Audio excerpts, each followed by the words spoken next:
Dear students, आज हम पढ़ने वाले हैं भू संतुलन अथवा समस्थिति। इसको अंग्रेजी में आइसोस्टेसी कहा जाता है।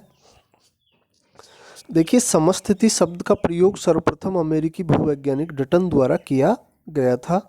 उनका मानना था कि पर्वत श्रृंखला, पठार और मैदान के बीच एक संतुलन की स्थिति जरूर होनी चाहिए, अर्थात समस्थिति संतुलन की एक स्थिति है। समस्थिति कहते किसको हैं कि परिभ्रमण करती हुई पृथ्वी के ऊपर स्थित क्षेत्रों जैसे पर्वत, पठार, मैदान एवं गहराई में स्थित क्षेत्रों जैसे झील, समुद्र आदि में भौतिक अथवा यांत्रिक स्थिरता की दशा को ही समस्थिति कहा जाता है। अर्थात भूखंड या भूपृष्ठ के गुरुत्वाकर्षणीय समायोजन की स्थिति को ही समस्थिति कहा जाता है। देखिए, इसके बारे में सर जॉर्ज एरी, प्राट, हैफोर्ड, बॉबी एवं जॉली आदि की संकल्पनाएं जो है महत्वपूर्ण हैं। अब हम एक एक के बारे में चर्चा करते हैं। एरी की जो संकल्पना है वो पलवन सिद्धांत पर आधारित है। उनका मानना है कि सियाल से बने महाद्वीप अधिक घनत्व वाले अधस्तर सीमा पर तैर रहे हैं। इस प्रकार हिमालय भारी ग्लासी मैग्मा पर तैर रहा है, लेकिन यह धरातलीय आकृति ही नहीं है, वरन यह काफ़ी नीचे तक भी धंसा हुआ है। इस धंसे हुए भाग को उन्होंने हिमालय की जड़ें कहा। उन्होंने कहा कि हिमालय जितना ऊपर है उसका 9 गुना भाग नीचे की तरफ होगा। इस आधार पर उसने अपने मत का प्रतिपादन किया कि अधिक ऊंचे उठे हुए भाग अधिक गहराई तक डूबे हुए होंगे तथा कम ऊंचे भाग अध स्तर में कम गहराई तक डूबे होंगे।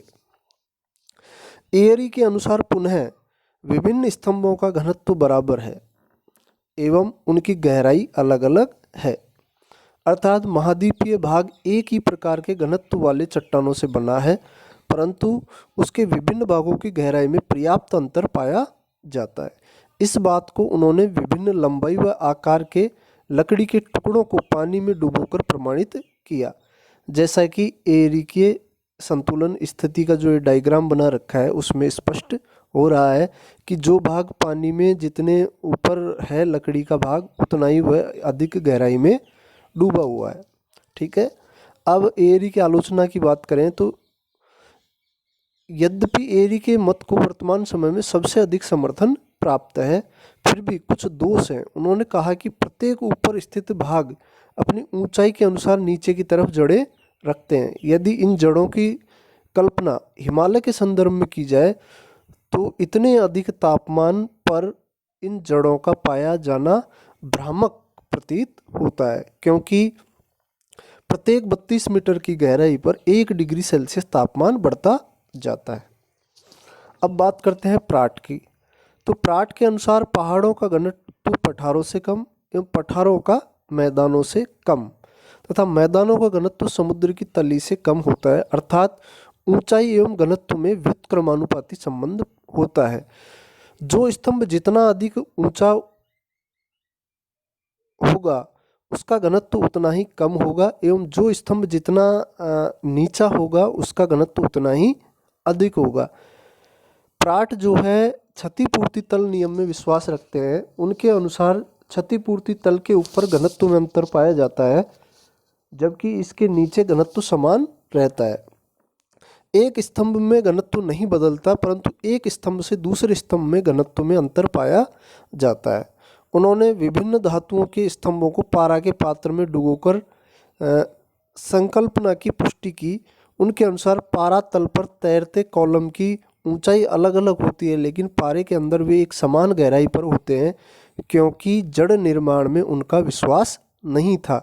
जैसा कि उन्होंने डायग्राम में देखो, प्राट ने क्या कहा है, देखो सीसा, लोहा, जस्ता, एंटीमनी आदि के जो स्तंभ हैं वो पारा में धंसे हुए हैं और समान गहराई तक डूबे हुए हैं। ठीक है। आलोचना की जाए, यदि ऐसा होता तो भूपटल टूट चुका होता। उसके बाद बात करते हैं हैफोर्ड एवं बॉबी की संकल्पना की। तो हैफोर्ड व बॉबी की संकल्पना प्राट से मिलती जुलती है।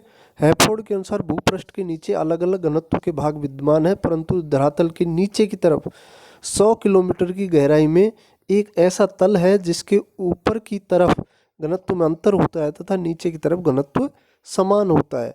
इसको हैफोर्ड ने समतोल तल कहा है। इस तल के ऊपर घनत्व ऊंचाई में विपरीत संबंध होता है। बॉबी ने इसे उदाहरण द्वारा समझाया। ठीक है। और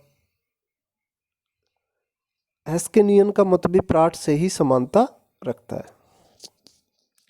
जॉली की संकल्पना की बात कीजिए तो जॉली की संकल्पना एयरी से मिलती जुलती है।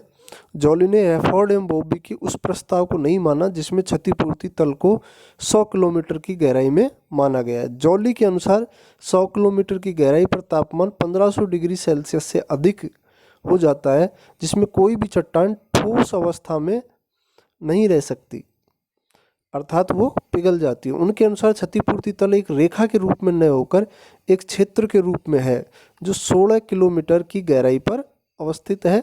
जॉली ने गणना की कि सियाल का घनत्व 2.7 है तथा इसके नीचे सीमा है जिसका घनत्व 3 है, अर्थात सियाल सीमा पर तैर रहा है।